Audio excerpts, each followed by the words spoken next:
क्या हो सकता है स्पेस का अधिकतम तापमान? सोच से भी परे है इसका जवाब, पर साइंस ने बताया है इसके बारे में। तो चलिए जानते हैं। स्पेस का अधिकतम तापमान का कितना हो सकता है, यह पता लगाना जरा मुश्किल है। यह सैद्धांतिक तौर पर हासिल किया जा सकता है, पर असल ऐसा हो पाना बहुत ही कठिन है। साइंस में इसे प्लैंक तापमान कहा गया है।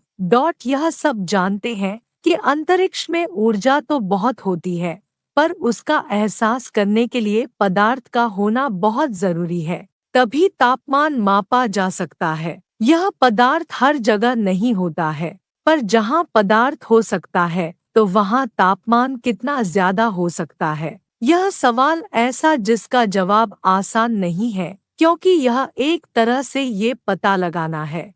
सबसे कम तापमान मापना आसान है। सबसे ठंडा तापमान -273.15 डिग्री सेल्सियस होता है, जब पदार्थ के किसी कण में घर्षण नहीं होता, कोई गतिविधि नहीं होती। मसाचुसेट्स इंस्टीट्यूट ऑफ टेक्नोलॉजी के साइंटिस्ट इस तापमान के काफी नजदीक पहुंच चुके हैं, पर सबसे गर्म तापमान की बात अलग है। यहाँ हम पदार्थ के कणों के अधिकतम संभव गतिविधि की बात करते हैं, जो मापना आसान नहीं है।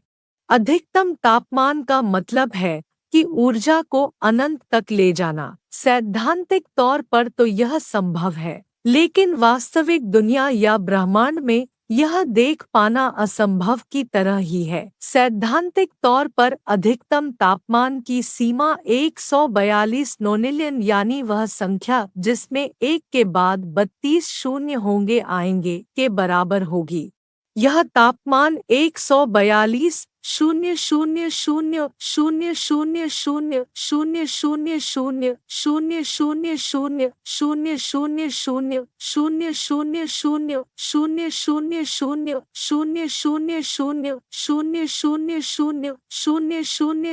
केल्विन होगा।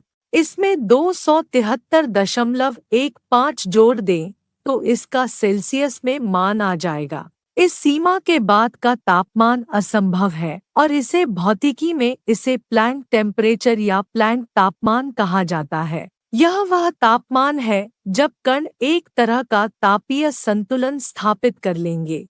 बताया जाता है कि इसका सबसे नजदीकी तापमान बिग बैंग के ठीक बाद के समय पहुंचा था। उस समय स्पेस टाइम इतनी तेजी से विस्तारित हो रहा था कि कणों की आपस में अंतरक्रिया ही नहीं हो पा रही थी। साइंटिस्ट कहते हैं कि उस समय ब्रह्मांड में कोई तापमान मापा ही नहीं जा सकता था, क्योंकि तब ऊष्मा प्रवाह नहीं था, जो तापमान मापन के लिए सबसे जरूरी शर्त है।